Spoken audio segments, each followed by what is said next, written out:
pagkumpas ng iyong kamay, aking landas ginagabay, nag-iisang tiyak sa 1,000 duda, silong sa iyak at pagluluksa.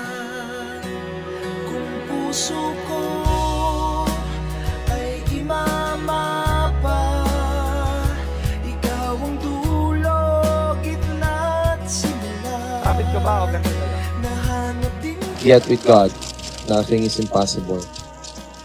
I know in my heart that He made this moment happen, just as He brought me into my life, and for that, I am endlessly grateful.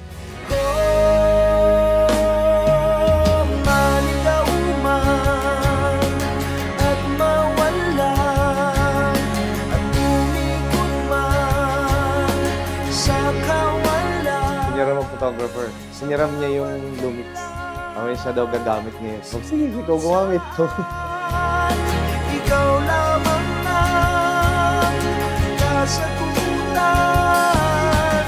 Since JR and Audrey have expressed a desire to commit their lives to the Lord Jesus Christ, this wedding ceremony and their marriage will be based on the eternal Word of God, the Bible. Ang bawat daan ko ay patungo, ay pabalik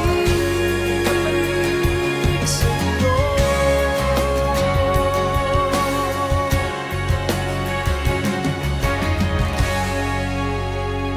Kay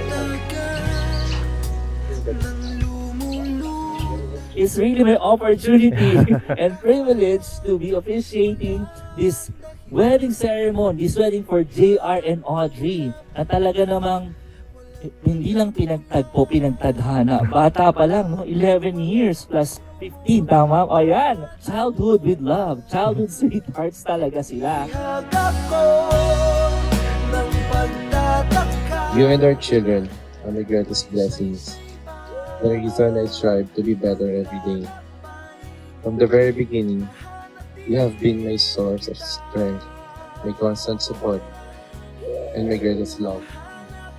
Through my imperfections, you have loved me unconditionally, stood beside me, and reminded me what true love really means. Maligaw man at mawala, at umikot man sa kawalan, kahit sa bawat kailan, sino't saan. 15 years ago, ang sabi sa atin is to always love, take care, and cherish the gift. I pray and vow that I always love, take care, and cherish His gift to me, you, for 15 decades more. Kahit na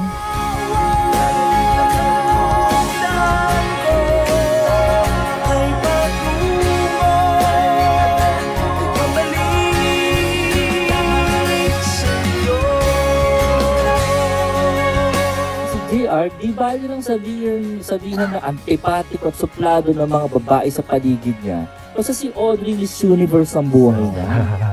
Yun ang faithfulness, no? Kailangan natin alagaan yung faithfulness.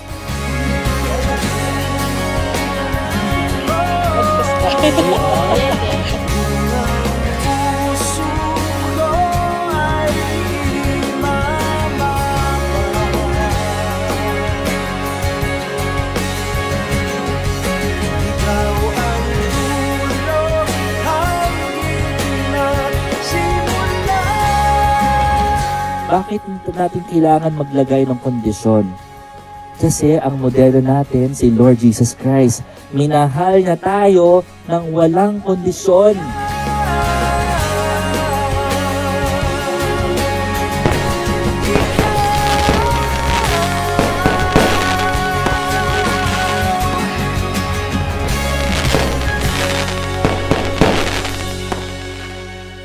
Okay.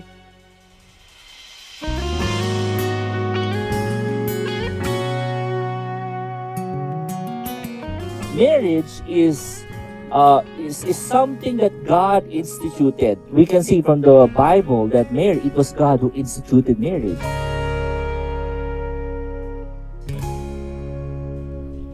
Di man araw-araw na nakangiti.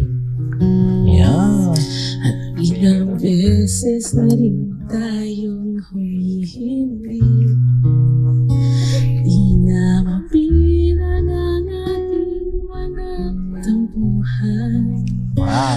Away man di natin na magmalaya. Eto tayo, ngunit sa huli.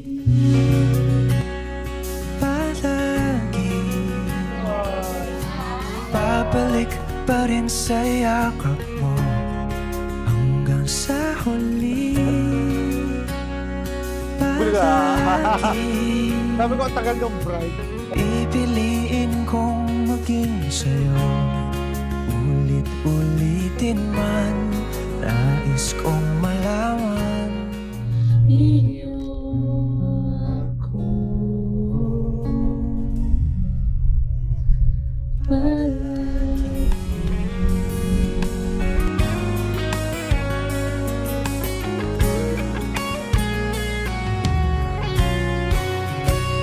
Kung balikan man ang hirap, luha Okay na ako, Benta.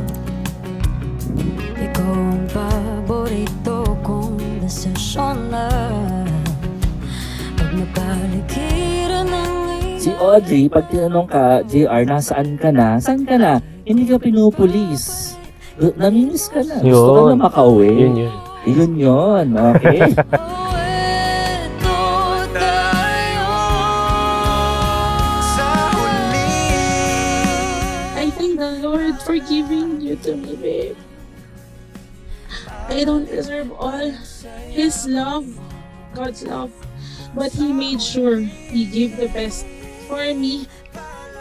I praise His name for giving us 15 years. pipiliin kong maging sa'yo. I have found the one whom my soul loves. Babe, you are that one. The one God chose for me. The one I will always cherish, protect, and love with all that I am.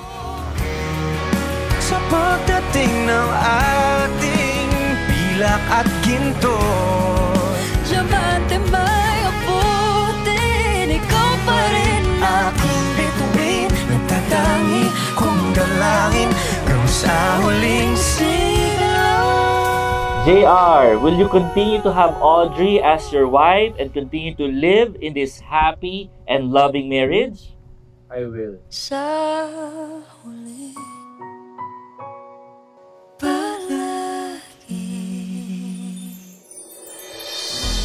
We stand together once again, renewing the love we promised each other so many years ago. Thank you for saying yes when I asked if you would marry me again. I always knew I wanted to spend my life with you, but I never imagined that we would be standing here in the very place we once dreamed of to celebrate our wedding celebration.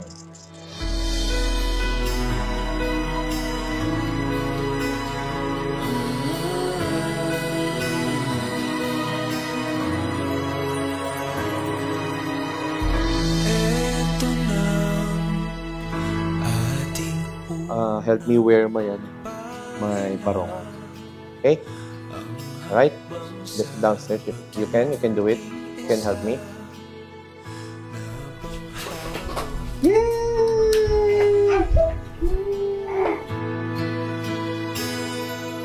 Huwag mangamba, ang pag-ibig ang ating bulan. And so, I'd like to remind you that JR and Audrey, yung faithfulness, I believe na kung paano nyo naranasan yung katapatan ni Lord at yung kanyang forgiveness, you'll be able to continue to exemplify that in your marriage. And unconditional love, yung pagmamahal ng walang kondisyon. Okay? Dahil minahal tayo ng Panginoong Jesus. Pag nakalimutan na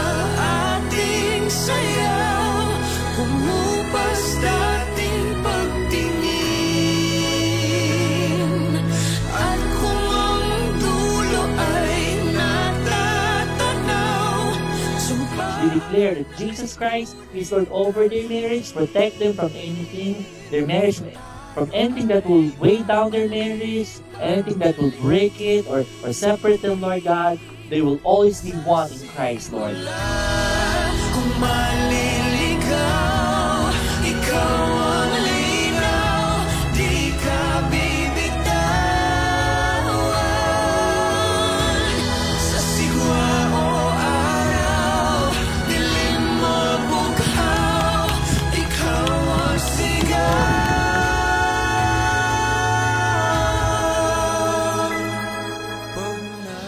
15 years as husband and wife, 11 years before that as partners in life.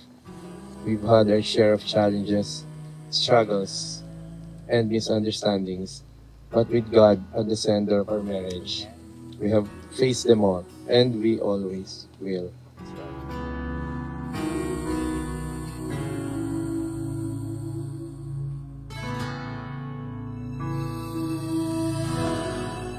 Wala talagang formula or perfect solution to marriage unless we put Jesus as the foundation and the center of our marriage. And we call that Christ-centered marriage.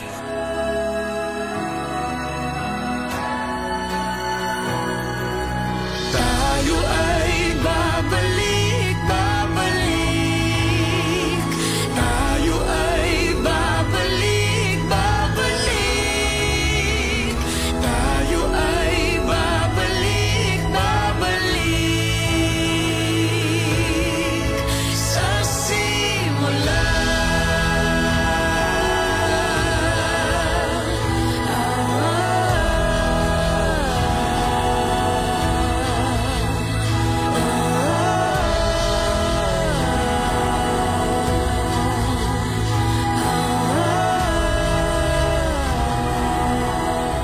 I praise His name for giving us 15 years and for giving us 4 beautiful children. I pray that He will give us 15 more decades together. I pray that He continues to continue to use us to bless people and to serve His purpose. Binigay niya ang kanyang bugtong na anak na si Jesus upang ang sino mang sumampalataya sa kanya ay maligtas, ay di mapahamak at magkaroon ng buhay na walang hanggan.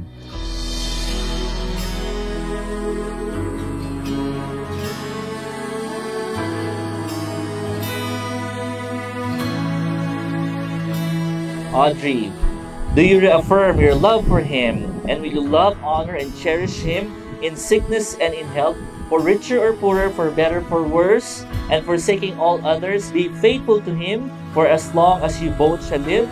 I will.